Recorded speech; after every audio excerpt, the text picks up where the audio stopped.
இந்த வீடியோவில் நம்ம எதை பற்றி பார்க்க போகிறோம் அப்படின்னு பார்த்தீங்கன்னா IG1 எக்ஸாம்ஸ்க்கு பாஸ் பண்ணுறதுக்கான கீ ஸ்ட்ராட்டஜிஸ் பற்றி தான் நம்ம இந்த வீடியோவில் பார்க்க போகிறோம். Welcome to Greenvale group channel. நான் உங்கள் ஜெயராஜ்.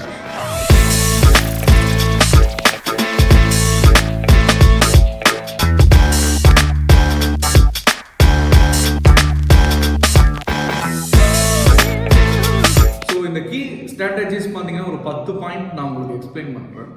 ஸோ அந்த 10 பாயிண்ட்டை நீங்கள் ஃபாலோ பண்ணினாலே ஈஸியாக அந்த IG1 எக்ஸாமை நல்ல மார்க்ஸ்லேயே நீங்கள் பாஸ் பண்ணலாம். சரிங்களா? ஸோ ஏன்னா எல்லாரோட இது என்னன்னா IG1 எக்ஸாம் டஃப்பாக இருக்கும். ஏன்னா கொஸ்டின் பேப்பர் மாடல் ஒரு டெம்ப்ளேட் கொடுத்துருவாங்க, புதுசாக ஒரு சினாரியோ கொடுத்துருவாங்க, ஸோ ஒரு ஸ்டோரி கொடுத்துருப்பாங்க. அந்த ஸ்டோரிக்கு தகுந்தாப்புல ஒரு 7 to 9 கொஸ்டின்ஸ் மேக்ஸிமம் கேட்பாங்க. ஸோ இதுதான் பேட்டர்ன். ஸோ இந்த எக்ஸாமை நீங்கள் ஈஸியாக கிளியர் பண்ணணும், நல்ல மார்க்ஸ் எடுக்கணும் அப்படின்னா அதுக்கான ஒரு 10 கீ ஸ்ட்ராட்டஜிஸ் பாயிண்ட் உங்களுக்கு சொல்கிறேன். ஸோ நோட் பண்ணிங்க one by one. So number one பார்த்தீங்க அப்படின்னா மாக் எக்ஸாம்ஸ். நம்பர் 1 அதுதான் ஃபர்ஸ்ட் திங். ஸோ எப்படியா இருந்தாலும் நீங்கள் வந்து எதர் ஒரு லேர்னிங் பார்ட்னர்கிட்ட தான் போய் அப்ரோச் பண்ணியிருப்பீங்க. ஸோ நீங்கள் வந்து லைவ் செஷன் அட்டன் பண்ணியிருக்கலாம், அப்படி இல்லைன்னா லேர்னிங் கான்செப்டில் படிச்சிருப்பீங்க. ஸோ எப்படி படிச்சிருந்தாலும் ஸோ ஒரு டியூட்டரோட ஹெல்ப்பை எடுத்துங்க.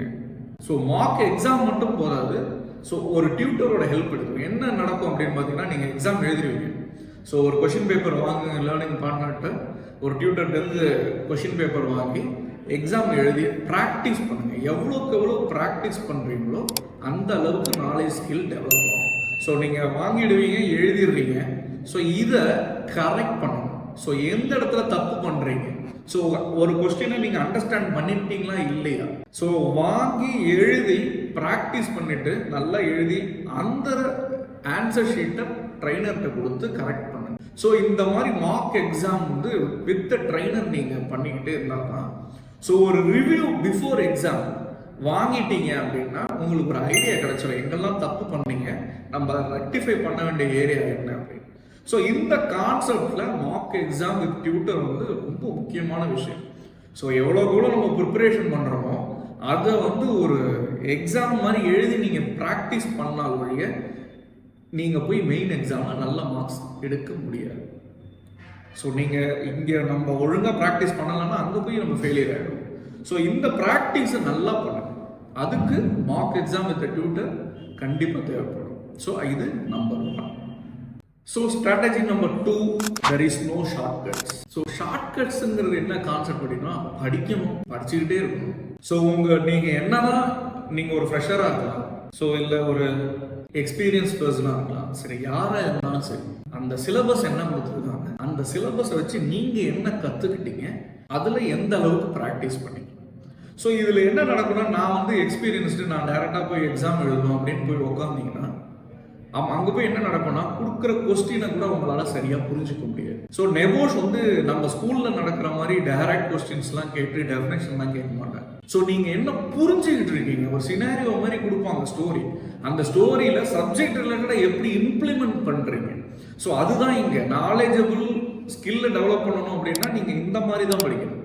ஸோ நம்ம இங்கே எக்ஸாம் எழுதி அதை மாதிரி போவீங்க அப்படின்னு நிறைய கான்செப்ட்ஸ்லாம் இருக்கவே இருக்காது. ஸோ ஒரு டைரக்ட் கொஸ்டின்ஸ் இருக்கும், ஸோ அந்த மாதிரி நம்ம டைரக்டாக ஆன்சர் எழுதணும், ஸ்கூலில் கொடுக்குற மாதிரி டெஃபினேஷன்ஸ் எழுதினா போதும், அந்த கான்செப்டுங்கிற ஜஸ்ட் அ ப்ராக்டிக்கல் திங். ஒரு கதை கொடுத்துட்றாங்க சினாரியோ, ஸோ அந்த கதையில் ஒரு கொஸ்டின்ஸ் கேட்டாங்கன்னா இந்த கொஸ்டினையும் அந்த கதையும் மிங்கிள் பண்ணி உங்களுக்கு இருக்கிற அந்த நாலேஜ் ஸ்கில்லை எப்படி நீங்கள் ப்ரெசென்ட் பண்ணுறீங்கிற கான்செப்ட் இருக்கு. நீங்கள் என்னதான் எக்ஸ்பீரியன்ஸாக இருந்தாலும் சில விஷயத்தில் போட்டு விட்டுருவீங்க, அப்புறம் எக்ஸாமில் ஃபெயில் ஆகிடுவீங்க. ஸோ அந்த ஒரு சான்ஸ் எதுவும் எடுத்துக்காதீங்க. ஃப்ரெஷர்லாம் ஆப்வியஸாக நீங்கள் கண்டிப்பாக படித்தே ஆகணும். ஸோ சிலபஸை கவர் பண்ணுங்கள், எவ்வளோ யூனிட்ஸ் இருக்குது அதை கவர் பண்ணுங்கள், ப்ராக்டிஸ் பண்ணுங்கள், நிறைய கொஸ்டின்ஸ் பண்ணுங்கள், அசஸ்மெண்ட்ஸ் பண்ணுங்கள். ஸோ எப்படியா இருந்தாலும் லேர்னிங் பார்ட்னர்ஸ் நிறைய விஷயத்தில் உங்களை ட்ரெயின் பண்ணுவாங்க, ட்ரெயின் ஆகி ஸோ ப்ராக்டிஸும் பண்ணிங்க. ஸோ இதுதான் அந்த ஸ்டெப்போட முக்கியமான நெக்ஸ்ட் செகண்ட் ஸ்டெப்னு பார்த்தீங்கன்னா இந்த ஸ்ட்ராட்டஜியை நீங்கள் ஃபாலோ பண்ணி ஆகணும்.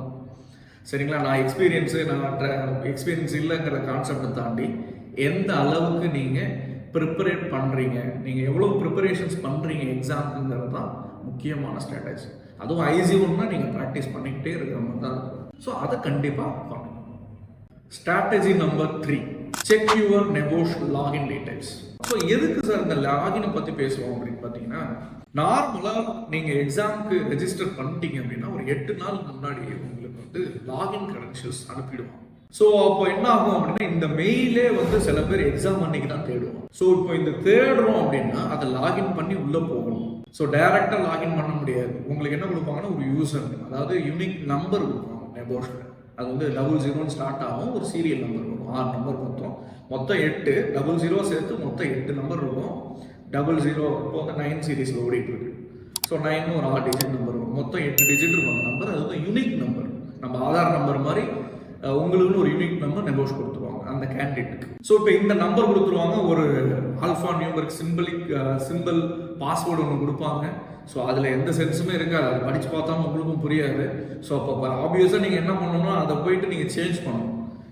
இதில் வந்து ஒரு ப்ராசஸே இருக்குது. உங்கள் போர்ட்டல் ஒர்க் ஆகுதா, இந்த பாஸ்வேர்டு ஒர்க் ஆகுதா இல்லையா, இதெல்லாம் நீங்கள் டெஸ்ட் பண்ணணும். அந்த போர்ட்டலுக்குள்ளே போயிட்டு என்ன இருக்குங்கிறதெல்லாம் பார்க்கணும், அங்கே என்னென்ன கொடுத்துருக்காங்க, நம்ம போய் கொஸ்டின் பேப்பர் எங்கே எடுக்கலாம், இது எல்லாத்தையுமே நீங்கள் எக்ஸாமுக்கு முன்னாடியே பார்த்து வைக்கணுங்கிறதுக்காக தான் நெபோஷ் என்ன பண்ணுவாங்கன்னா 8 நாள் முன்னாடியே அனுப்பிச்சுவாங்க.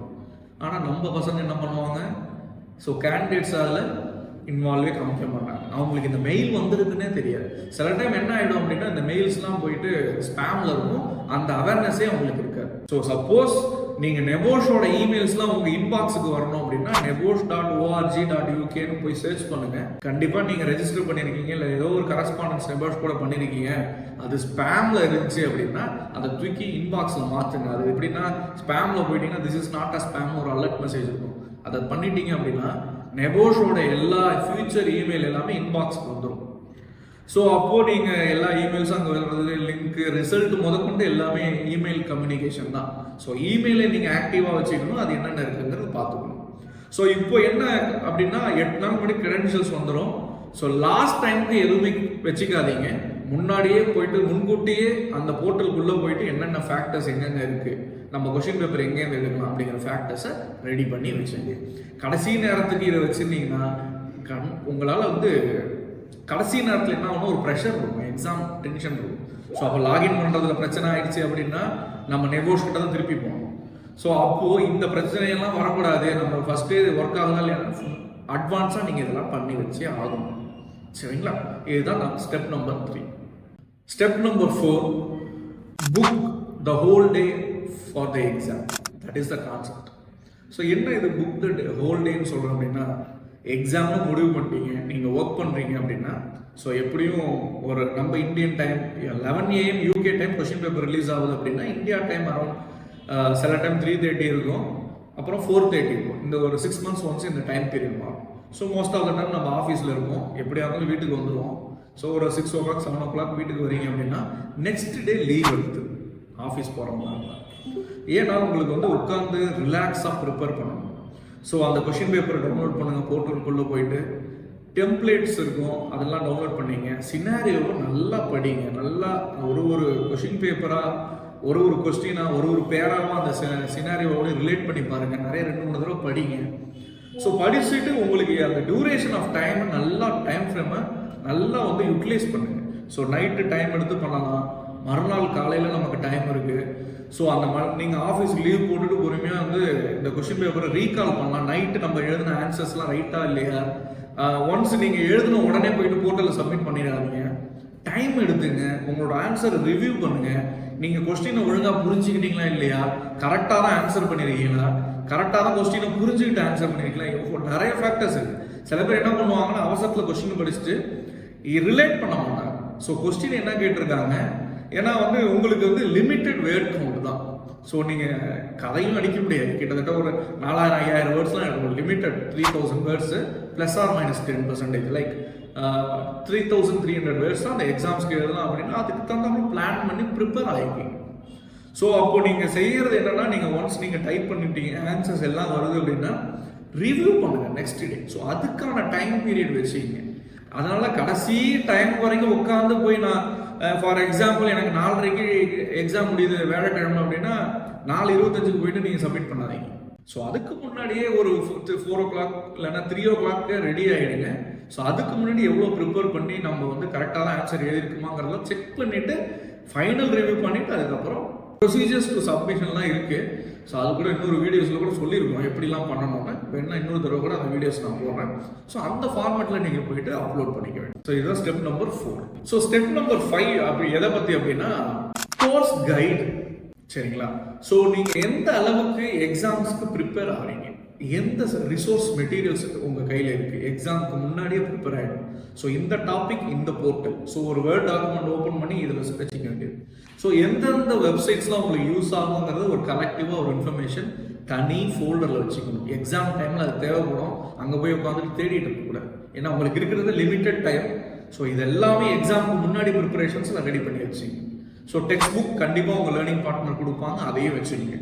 ஸோ கொஸ்டின்ஸில் இருக்கிற கீவேர்டு என்ன பண்ணலாம், நீங்கள் அந்த ஒரு பிடிஎஃப் ஃபைலாக தான் வச்சுக்க போகிறீங்க. கண்ட்ரோல் F கொடுத்து இந்த கீவேர்டு சர்ச் பண்ணிங்கன்னா ஆட்டோமேட்டிக்காக அது எங்கெல்லாம் இருக்குன்னு உங்களுக்கு காமிக்கும். ஸோ நீங்கள் ஈஸியாக சர்ச் பண்ணுறதுக்கு யூஸ்ஃபுல்லாக இருக்கும். For example rules and responsibilities இருக்குன்னா ஸோ கண்ட்ரோல் F போயிட்டு ரூல்ஸ் அண்ட் ரெஸ்பான்சிபிலிட்டி அந்த பிடிஎஃப் ஃபைலில் போய் நீங்கள் டைப் பண்ணிங்கன்னா ஈஸியாக எங்கே அந்த டாபிக் இருக்கோ ஈஸியாக வந்துடும்.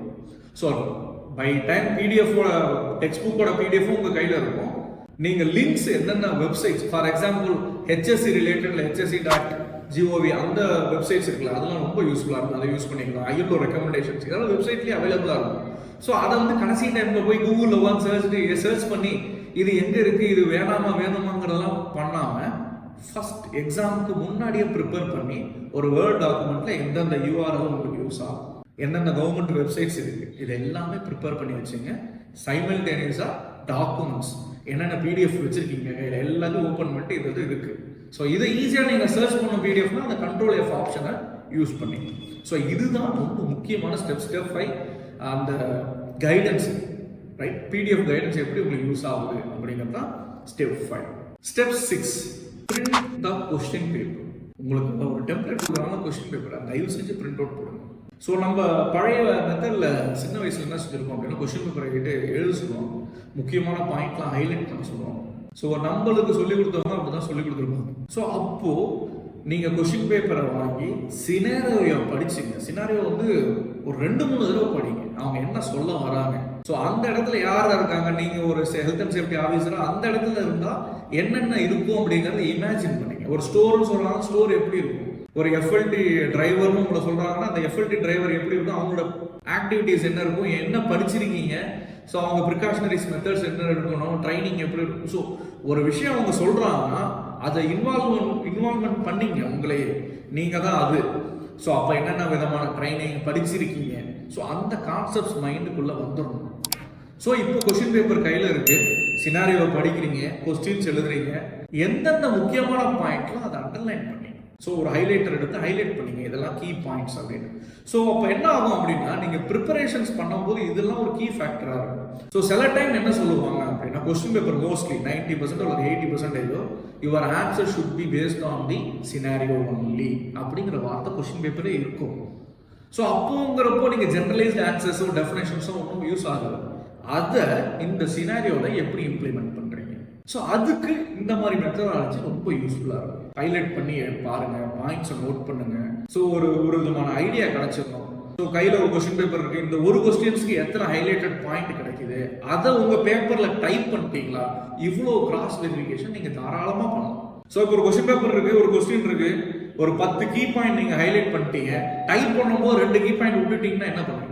ஸோ அதை நீங்கள் கிராஸ் செக் பண்ணணும். ஸோ நான் கிரீன் கலரில் ஒரு 10 பாயிண்ட் ஹைலைட் பண்ணுவேன், என் பேப்பரில் 10 வந்துச்சு, என்னால் இன்னொரு பாயிண்ட் 2-3 பாயிண்ட் ஆட் பண்ண முடியும்னு நினச்சி நீங்கள் ஆட் பண்ணுங்க தாராளமாக. ஸோ அதுவும் உங்களுக்கு ரொம்ப யூஸ்ஃபுல்லாக இருக்கும். ஸோ ஃபர்ஸ்ட் 2 பாயிண்ட்ல நம்ம எல்லாமே கரெக்டுன்னு சொல்லிட முடியாது. ஒரு 2 பாயிண்ட் நமக்கு தப்பாகுது 10ல் அப்படின்னா கடைசியில் ஒரு 2 பாயிண்ட் எக்ஸ்ட்ரா எழுதிருப்பீங்க, அதுக்கு உங்களுக்கு மார்க் கிடைக்கலாம். ஸோ அதையும் அவங்க வெரிஃபை பண்ணுவாங்க. ஸோ இந்த மாதிரி மெத்தடில் நீங்கள் போய்கிட்டே இருக்கும். இதுதான் step 6. Step 7, save your works regularly. இதுதான் அந்த கான்செப்ட். ஏன் அப்படி சொல்கிறோம் அப்படின்னா நீங்கள் வேர்டில் தான் ஆன்சர் டைப் பண்ணணும். ஸோ ஒரு டெம்ப்ளேட் கொடுத்துருவாங்க, அதில் நீங்கள் ஆன்சர் டைப் பண்ணுற மாதிரி இருக்கும். ஸோ இப்போ என்ன ஆகும் அப்படின்னா உங்களுக்கு பேசிக் IT நாலேஜ் இருக்கணும். ஒரு வேர்ட் டாக்குமெண்ட்டை ஓப்பன் பண்ணி டைப் பண்ணணும், சேவ் பண்ணணும், சில அலைன்மெண்ட்ஸ் மாற்றணும், பாயிண்ட்ஸ் ஆட் பண்ண தெரியும்னா ஆட் பண்ண தெரியும். இதெல்லாம் பேசிக். இதோட முக்கியம் என்னன்னா டைப் பண்ணால் மட்டும் போகிறது, அப்பப்போ உங்கள் ஒர்க்கை சேவ் பண்ணணும்.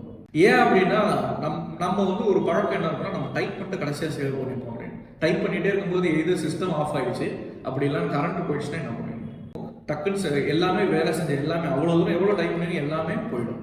ஸோ அப்போ ரெகுலராக ஒரு 5 to 10 மினிட்ஸ்க்கு ரெகுலராக கண்ட்ரோல் இதை ப்ரெஸ் பண்ணிக்கிட்டே இருக்கு. ஸோ அப்போ ரெகுலராக உங்களோட ஒர்க் வந்து சேவ் ஆகிட்டே இருக்கும். ஸோ ஃபைனல் அவுட்புட் வரப்போ எல்லா ஆன்சர்ஸும் இருக்கும். ஸோ இது மறக்காம பண்ணுங்க. இதுதான் step number 7. Step number 8, don't delete anything. நான் ஏற்கனவே சொன்ன மாதிரி தான். இது என்ன புதுசாக இருக்குது அப்படின்னு கேட்டிங்கன்னா, உங்களுக்கு நிறைய கான்செப்ட்ஸ் வரும். நான் வந்து ஹைலைட்லாம் பண்ண சொன்னேன். அந்த பாயிண்ட்டை தாண்டி எக்ஸ்ட்ராவாக பாயிண்ட்ஸ் உங்களுக்கு கிடைச்சாலும் அதை எழுதுங்கன்னு சொல்லிட்டேன். நெட்டில் ரெஃபர் பண்ணும்போது சில பாயிண்ட்ஸ் கிடைக்கும். ஸோ அதுவும் நீங்கள் ரெஃபரன்ஸாக எழுதிக்கலாம். ஸோ இந்த மாதிரி நீங்கள் எழுதும்போது ஒரு 10 பாயிண்ட் ஒரு 14 பாயிண்ட் வருதுன்னு தாராளமாக எழுதணும். கடைசியில் ஏதாவது வேர்ட் கவுண்ட் இஷ்யூஸ் வரும்போது நம்ம அதை ஒரு ஆல்டர் பண்ணி வச்சுக்கலாம். ஸோ 14 பாயிண்ட் இருக்கு, அதனால எனக்கு பிரச்சனையெல்லாம் கேட்காதீங்க. ஏன்னா 14 பாயிண்ட்ல ஒரு 4 பாயிண்ட் தப்பானா கூட மிச்சம் இருக்கிற 4 பாயிண்ட் நமக்கு மார்க்ஸ் எடுத்து கொடுக்கும். ஸோ அதுக்காக தான் அந்த ஒரு கான்செப்டே உங்களுக்கு சொல்லுவோம். ஸோ நிறைய பாயிண்ட்ஸ் எனக்கு உங்களுக்கு கிடைக்குது ஒரே கொஸ்டின்ஸ்க்கு தாராளமாக இருங்க. But it should be relevant. அந்த கொஸ்டினுக்கு தேவையா இல்லையான்னு பார்த்துங்க. எவ்வளோ ஆன்சர்ஸ் வேணா எழுதுங்க. நெட்ல நல்லபடியாக ரெஃபர்ஸ் பண்ணலாம். நீங்க ஆல்ரெடி சினாரியோல நிறைய பாயிண்ட்ஸ் எடுத்திருப்பீங்க, புக்ல இருக்கும். ஸோ எல்லாம் கம்பைன் டுகெதர் எவ்வளோ பாயிண்ட்ஸ் வருமோ எழுதுங்க.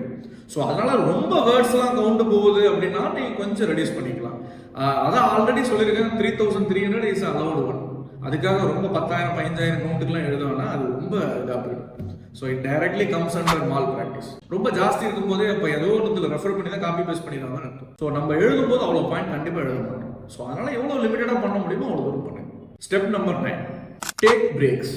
Step number 9, take break. என்ன இது பிரேக் அப்படின்னு சொன்னோம்னா, நம்ம வந்து என்னதான் ஃபுல்லாக கான்சன்ட்ரேஷன் பண்ணாலும் ஒரு 3 hours மேக்ஸிமம் உட்காருவீங்க. பட் உங்களுக்கு 24 hours ஆஃப் டைம் இருக்கு. ஸோ எல்லாமே ஒரே டைம்ல போட்டு ப்ரெஷர் பண்ணீங்கன்னா மைண்டுக்கு யோசிக்காது. ஸோ கொஞ்சம் டைம் பீரியட் எடுத்துங்க. அதே மாதிரி நான் ஏற்கனவே சொன்னேன், கொஷினை வந்து எல்லாம் முடிச்சிட்டோம் அதெல்லாம் போய் உடனே தூக்கி நெட்டில் போய் அப்லோட் பண்ணுங்கிறது அவசியமும் இல்லை.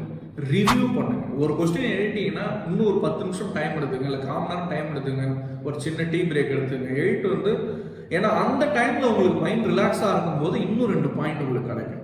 ஸோ எழுதின பாயிண்ட்டை இன்னொரு தடவை ரிவ்யூ பண்ணுங்க. ஃபைனலாக எல்லாமே எழுதி முடிச்சதுக்கப்புறம் சப்மிஷன் முன்னாடி ஒரு 2 hours ரிவ்யூக்குன்னே வச்சுங்க. அப்போ கூட 2 பாயிண்ட் ஆட் பண்ணலாம். ஸோ அப்போ எப்பெல்லாம் நீங்கள் ஃப்ரெஷ்ஷாக இருக்கீங்களோ உங்களுக்கு புதுசு புதுசாக பாயிண்ட்ஸ் கிடைக்கும். ஸோ அதனால எழுதின உடனே போயிட்டு அப்லோட் பண்ணணும் அப்படிங்கிற கான்செப்டை தாண்டி ரிவ்யூ பண்ணிட்டு அப்லோட் பண்ணுங்க. அதுக்கு பிரேக்குங்கிறது ரொம்ப அவசியம். ஸோ இது வந்து step number 9. The final thing, step number 10, don't rush for submitting. அதுதான் என்னோட கான்செப்ட். ஸ்டெப் நம்பர் 10 நான் ஏற்கனவே சொன்னது தான். நீங்க எழுதுங்க, பிரேக் எடுத்துக்கங்க. ஸோ நான் உடனே நீங்க சப்மிட் பண்ண வேணாம், ரிவ்யூ பண்ணிட்டு சப்மிட் பண்ணுங்க. இதுதான் அதோட கான்செப்ட். ஸோ அதுதான் உங்களுக்கு டைம் பீரியட் நிறையாவே இருக்கும். ஏன்னா நீங்கள் ஒரு 5 to 6 hours ரொம்ப கஷ்டப்பட்டு எழுதிருக்கீங்க அப்படின்னா, ஒரு பிரேக் டீ பிரேக் அதெல்லாம் எடுத்துகிட்டு எழுதிருக்கீங்க அப்படின்னா, அந்த ஆன்சர்ஸ் ரைட்டாக தப்பா அது ஒரு ஒரு ஸ்லீப் எடுத்துங்க. ஸோ நைட்டு ஃபுல்லாக எழுதிட்டு ஒரு நல்ல தூக்கம் தூங்குங்க. தூங்கி எழுதும் போது நிறைய பாயிண்ட் கிடைக்கும். ஸோ அந்த பாயிண்ட்ஸ் இதில் இன்க்ளூட் பண்ணுங்க. ஏற்கனவே எழுதுனதை ரிவ்யூ பண்ணுங்க. ஸோ உங்களுக்கு சப்மிஷன் டைம் நிறையாவே இருக்கும். ஸோ அந்த டைமுக்கு நம்ம நீங்கள் யூட்டிலைஸ் பண்ணிக்கலாம். ஸோ யூட்டிலைஸ் பண்ணிட்டு ரிவ்யூ நிறையா பண்ணிட்டு அப்லோட் பண்ணுறது ரஷ்அப் பண்ணாதீங்க. அதே மாதிரி கடைசி நேரம் வரைக்கும் எதுக்கும் வெயிட் பண்ணாதீங்க. லாஸ்ட் மொமெண்ட்ல போயிட்டு நான் எல்லாத்தையும் அப்லோட் பண்ணேன்னா, எய்தர் அந்த இடத்துல போய் பாஸ்வேர்டை மறந்துருப்பீங்க, போர்ட்டல் வந்து ரொம்ப சர்வர் பிஸியாக இருக்கும். ஆல் ஓவர் த வேர்ல்டு என்ன பண்ணுவாங்கன்னா அந்த டயத்தில் தான் வந்து அப்லோட் பண்ணுவாங்க. ஸோ உங்களுக்கு அது ஒரு ப்ரெஷர் மாதிரி ஆகிடும். ஸோ பிஃபோர் ஒரு 1 hour டைம் வச்சுங்க. அதுக்கு முன்னாடி எல்லா ரிவ்யூ பண்ணிட்டு ரிலாக்ஸாக நீங்கள் அப்டேட் பண்ணுங்க, அப்லோட் பண்ணுங்க ஆன்சர் ஷீட். அப்போதான் உங்களுக்கு ஒரு கான்ஃபிடென்ட் கிடைக்கும். ஸோ இதுதான் ஸ்டெப் நம்பர் 10. ஸோ சம்மரைஸ்னு பார்த்தீங்கன்னா, இந்த ஆல் டுகெதர் இந்த 10 பாயிண்ட் அப்படின்னு பார்த்தீங்கன்னா, ப்ரிப்பரேஷன்ல தான் ஸ்டார்ட் ஆகும். ஸோ எக்ஸாமுக்கு நல்லா ப்ரிப்பேர் பண்ணுங்க. எந்தெந்த பாயிண்ட்ஸ்லாம் இருக்குது, எந்தெந்த போர்ட்டல் இருக்குது, அதெல்லாம் ஒரு லிங்காக ரெடி பண்ணி வச்சுங்க. டெக்ஸ்ட் புக்ஸ் வச்சுங்க, PDF ஃபைல்ஸ் வச்சுங்க. ஜஸ்ட் ஒரு மார்க் எக்ஸாம் அட்டன் பண்ணுங்க. அதை வந்து ரிவ்யூ பண்ணிங்க உங்கள் டியூட்டர் வச்சு. இதுதான் மெயின் கான்செப்ட். ஸோ அப்போ எங்கெல்லாம் கரெக்ஷன்ஸ் பண்ணலாங்கிறது உங்களுக்கு புரிஞ்சிடும். இதை முடிச்சதுக்கு அப்புறம் எக்ஸாம் போர்ட்டல் பற்றி ஒரு ஐடியா வச்சுங்க. எக்ஸாம் லாகின் வந்துடும். லாகின் ஆகி உள்ளே போயிட்டு எக்ஸாம் போர்ட்டலுக்குள்ள எல்லாமே ஒர்க் ஆகுதான்னு பாருங்க. எக்ஸாம் டே அன்னைக்கு உங்கள் மெட்டீரியல்ஸ்லாம் கையில் இருக்கா இல்லையா அதெல்லாம் வச்சு எக்ஸாமுக்கு நல்லபடியாக ப்ரிப்பேர் பண்ணுங்க. சினாரியோஸை நல்லா ரீட் பண்ணுங்க. ஸோ சினாரியோஸ் ஒரு 5-6 தடவை பண்ணுங்க. அதில் வந்து மார்க் பண்ணுங்க. கொஸ்டினுக்கு தகுந்தாப்புல ஏதாவது ஒரு ஷேடை வச்சு மார்க் பண்ணிட்டே வாங்க. ஸோ நெட்டையும் ரெஃபர் பண்ணுங்க, கொஸ்டின் பேப்பர் சினாரியும் ரெஃபர் பண்ணலாம், புக்கையும் ரெஃபர் பண்ணலாம். ஸோ எல்லாம் கம்பைன் டுகெதர் எல்லாமே ரிவ்யூ பண்ணுங்க. நல்லா ஸ்டடி பண்ணி ஒரு ஆன்சர் ப்ரிப்பேர் பண்ணுங்க. ப்ரிப்பேர் பண்ணிட்டு ஒரு பிரேக் எடுங்க. உங்களுக்கு ஐடியா கிடைக்கலாம், பாயிண்ட்ஸ் ஆட் பண்ணலாம். ஸோ ஒவ்வொரு கொஸ்டின்ஸுக்கும் ஒரு பிரேக் எடுங்க. அப்புறம் நல்லா தூங்குங்க. தூங்கிட்டு திருப்பி வந்து நம்ம எழுதுனா ரைட்டான்னு சரி பாருங்க. எதையுமே கடைசி நிமிஷம் வரைக்கும் கொண்டு போகாதீங்க. ஒரு 1 hour முன்னாடியே நல்லா ரிவ்யூ பண்ணிட்டு எழுதுனதா ரைட்டா தப்பான்னு பார்த்துட்டு அதுக்கப்புறம் பொறுமையா உங்களோட நெபோஷ் எக்ஸாம் போர்ட்டல் உங்க லாகின்ல உள்ள போயிட்டு அப்லோட் பண்ணுங்க. ஸோ இதுதான் சிம்பிள் ப்ராசஸாக கொஞ்சம் எலாபரேட்டா சொன்னேன். ஸோ இந்த வீடியோ உங்களுக்கு பிடிச்சிருந்துச்சுன்னா மறக்காம லைக் பண்ணுங்க, ஷேர் பண்ணுங்க, கமெண்ட் பண்ணுங்க, சப்ஸ்கிரைப் பண்ணுங்க, மறக்காம பெல் ஐகான் கிளிக் பண்ணுங்க.